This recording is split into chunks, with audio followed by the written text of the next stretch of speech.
Okay, drivers, once in the cab of your truck, you're in cab pre-trip. You want to definitely look at seatbelt on, as always. Mirrors are adjusted. All your window glass is good. Your windshield wipers and washers are working. Must. All your gauges and warning lights must work. Your heat, defrost, and AC must work. All your switches are operating properly. Parking brakes are functional properly and can be set. Steering, no excessive play, and both horns are working. Your air brake pump down test should be next. Tractor must be aired up.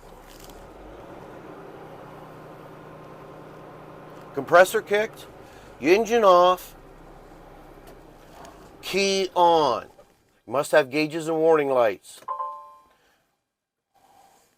Once the gauges come up, if you're in bobtail form, we're only checking the tractor. Chalk your tires or just hook to a trailer. The trailer will keep the tractor from drifting. Once the gauges are all the way up, the first step of the air brake pump down test will release your tractor brakes. Your gauges will drop slightly, as you can see. Once they settle, you're going to concentrate on the gauges for 1 full minute. Inside that minute, you should not lose more than 3 psi.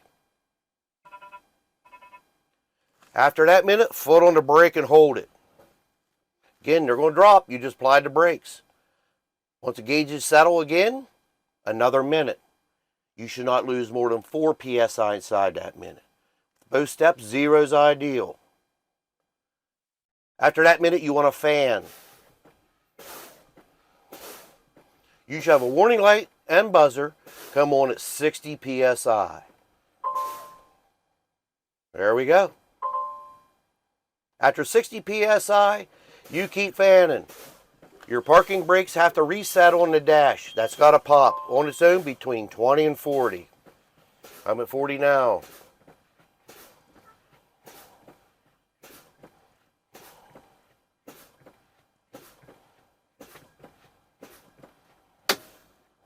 There it went.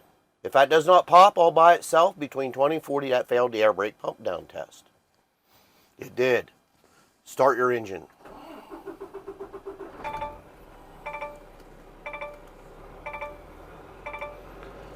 Around 900 RPM, there is a build rate from 85 PSI to 100. From 85 to 100 PSI, it should not take any longer than 45 seconds. It's testing your compressor build rate.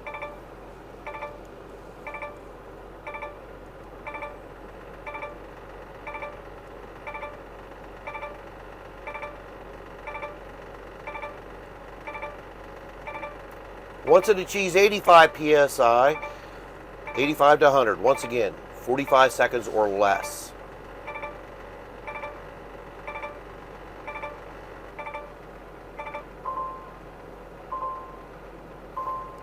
And from 100 PSI, it will continue to build air to around 120 PSI, and the compressor will cut out.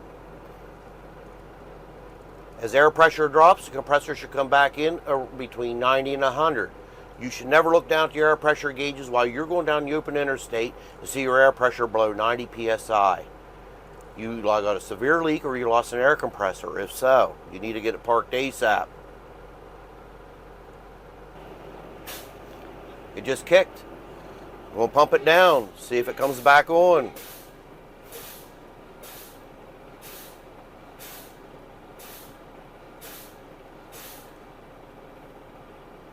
And it did. The compressor come back on. Questions regarding the auto start. Engine off. You go home for home time. Anytime you exit the cab of your truck for 4 hours or more, you have a fridge in there drawing power. Activate the optimized idle. So the engine will start and keep your battery charged when you return to your truck.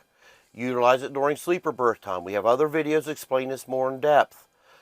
Anytime you exit the cab of the truck, activate it. You go home for your 34, set it. You'll come to fresh batteries and a cold fridge. With the engine off, with Peterbilt, you only need your key even in the ignition. Behind your Omni-Trax, the bottom switch with the little guardrails around on it says auto. I tell you, drivers, hold up on the switch, illuminate. Remove your eyes from the switch as you're holding up on it and take your eyes straight to the dash as you hold up on this. The dash is going to indicate.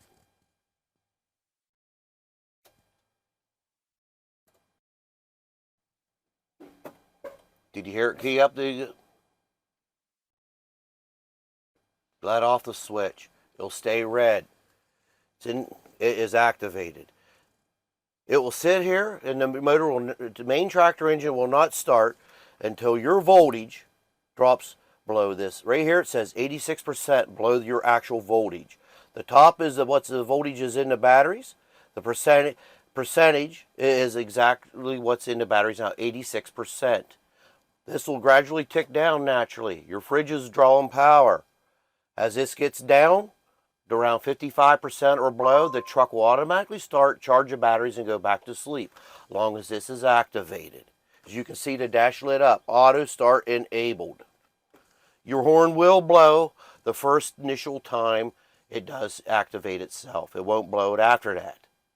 It will not. Auto start will not work with the hood open as well. It's a safety feature. One thing I do want to add is, once it's activated, as you can see, the switch stays red. I can start the truck and go down the road, and this will stay red. So remember, doesn't mean it's activated the next time you shut down. You'll have to cancel it out and reset it when you want to reuse it. Also inside the truck, I want to mention, we talk about this all the time. You want to make sure you have your cab card for your ELD and a fresh blank logbook. These are in these pouches mounted on your dash. And you must be able to obtain these when asked by a DOT officer with your seatbelt on. Keep that in mind. If you are directionally challenged and you cannot access it with your seatbelt on, I highly recommend you leave it in your driver's side door.